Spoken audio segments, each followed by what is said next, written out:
জাতীয় দলের ধারাবাহিক ব্যর্থতায় চিন্তিত নুরুল হাসান সোহান বাজের সময় কাটিয়ে উঠতে সবার দায়িত্ব নেওয়া উচিত মনে করেন এই কিপার ব্যাটার। ঘরোয়া ও এ দলের হয়ে পারফর্ম করেই জাতীয় দলের রাডারে সোহান। যে কোনো ফরম্যাটে সুযোগ পেলে সর্বোচ্চ দিতে মুখিয়ে আছেন। খুব বেশি দিন হয়নি যখন পরাশক্তিরাও সমীহ করত টাইগারদের। এখন ছোট দলের কাছেও সিরিজ হারতে হয়। ঘরে বাইরে হতশ্রী পারফরম্যান্সে দলের করুণ অবস্থা। প্রতি ফরম্যাটেই দক্ষতার ঘাটতি। কার্যকর বিকল্পের অভাবে মন্দের ভালো ক্রিকেটাররাই খেলছেন ঘুরে ফিরে। টি-20তে উত্থানের প্রতিশ্রুতি দিয়ে আমিরাত ও পাকিস্তানে ভরাডুবি। শামীম হৃদয় মাহিদিরা পারফর্ম না করেও টিকে যাচ্ছেন একাদশে। অভিজ্ঞ লিটনও নেতৃত্ব পেয়ে যেন আরও গুটিয়ে গেছেন। বাজে সময় ঘুরে দাঁড়ানোর মন্ত্র একটাই, দলীয় পারফরম্যান্স।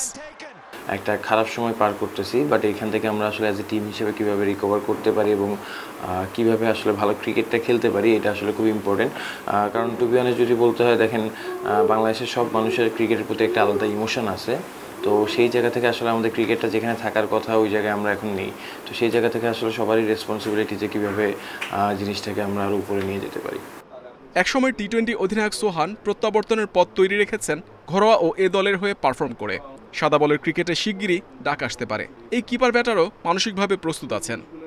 না, অবভিয়াসলি দেখেন, আমার কাছে মনে হয় যে অনেক কিছু ডিপেন্ড করে টিম ম্যানেজমেন্ট বা টিম কম্বিনেশনের কারণে। হয়তো যদি বলি যে ওয়ানডেতে একটা ভালো ছন্দে ছিলাম, তো অবশ্যই চেষ্টা করবো যাতে ওই জায়গা থেকে যদি সুযোগ পাই অবশ্যই নিজের সেরাটা দেওয়ার।